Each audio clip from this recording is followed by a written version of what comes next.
Biex tipprova tinnewtralizza l-aħbar li l-prezz tal-fjuwil raħas għall-10 darba f'din il-leġislatura, l-Oppożizzjoni reġgħet ħarġet bi żbalji bażiċi li jikkonfermaw l-inkompetenza tagħha f'dan il-qasam. Il-kelliema nazzjonalista Marta Sportelli qalet li meta fil-passat il-prezz internazzjonali taż-żejt kien fil-livell li huwa fih illum, il-prezz tal-fjuwil f'Malta kien 61 ċenteżmu. Dan huwa skorrett tal-kollox. Illum il-prezz tal-Brent huwa madwar $39.60 il-barmil. L-aħħar li kien hemm prezz simili kien fid-9 ta' Diċembru 2008.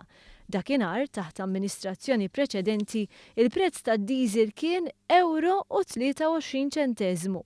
Dan huwa aktar mid-doppju tal-prezz li vvintat l-Oppożizzjoni.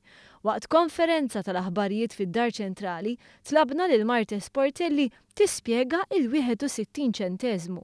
Korretta 61 cents jew le? Għalfejn mhix qiegħda hawnhekk f'din li btajtni llum. Tajjeb, mela, Ġennis, hawnhekk għandek l-istqarrija nistaqsini fuqha. Din hija l-istqarrija tal-prezzijiet tal-lum. Illum qegħdin fis-sena 2016. U di tal-bieraħ, mill-bieraħ għallum inbidel 61 cents ma ġiex tajba. Xejn ma nbidel Ġennis, tantu hekk li se nerġa' nispjega x'jidher li ma fim xejn. Diffiċli tifhem lil Marta Sportelli, speċjalment meta ħarġet b'ammont ieħor, din id-darba 99 ċenteżmu.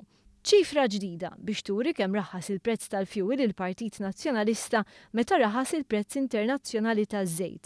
Diġà kważi 40 ċenteżmu aktar mill-61 ċenteżmu li kwotat oriġinarjament. Preċiżament ix-xahar ta' wara hawnhekk għandi statistika uffiċjali miegħi tal-Kummissjoni Ewropea.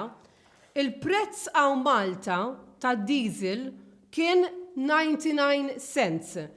Ftit ta' sekondi wara reġgħet lura l-pożizzjoni oriġinali, iżda ma fimniex jekk il-61 ċenteżmu sabitix fl-2003 jew inkella fl-2013.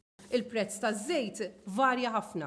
F'Jannar kien anka saħansitra kellek varjazzjoni. 61 minn fejn ġiet eżatt. F'Jannar kellek varjazzjonijiet li jibdew minn $145 il-barmil. Is-61 minn fejn ġiet. Meta Ġennis tini ċans ħan nispjega. Qed insaqsik, is-61 cents minn fejn ġiet.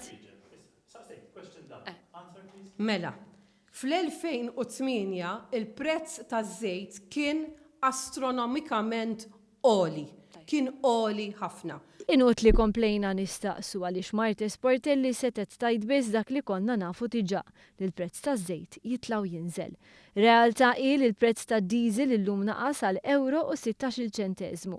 Prezz li huwa 7 ċenteżmu kull litru irħas mill-prezz li kien hemm f'Diċembru 2008, meta l-prezz internazzjonali taż-żejt kien ukoll qrib l-$40 il-barmil. Filwaqt li l-aħħar amministrazzjoni jolliet il-prezz tad-diesel b'36 ċenteżmu, dan il-gvern naqqas l-istess prezz b'24 ċenteżmu. F'istqarrija l-Partit Laburista qal li Gvern Nazzjonalista fisser prezzijiet tal-fjuwil ogħla u hemm Malta falluta.